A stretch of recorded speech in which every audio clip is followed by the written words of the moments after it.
Tinangka siyang pakalmahin ni Suho pero nandidilim na talaga ang paningin ni Shiyun kaya naman ay binato siya nito ng pouch. Sa huling eksena ay ginamit ni Shiyun ang upuan bilang armas. Nagsimula ang episode sa laban nila Suho at Shiyun. Ginamit ni Shiyun ang upuan pero hindi siya umubra sa lakas ni Suho.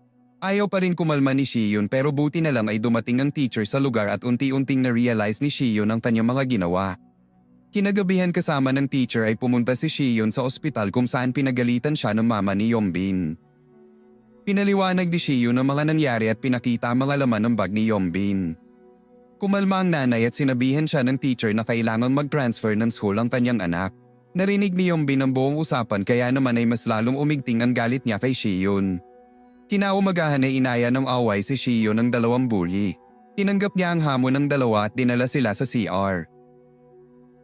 Sinarado niya ang pinto at bumunot ng ballpen na nagpaalala sa dalawa kung gaano siya kabangis. Nabahagang kanilang mga buntot at hindi natuloy ang gulo. Kinagabihan ay pinuntahan ni Sokde si Yombin na binayaran siya upang gulpihin si Shiyun. Sa biyahe pa uwi ay nagkita sila Shiyun at Suho.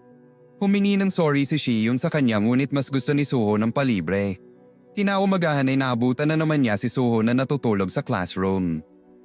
Nang lunchtime ay inayan na niya si Suho sa canteen upang malibre ng pagkain. Sa unang pagkakataon ay meron ng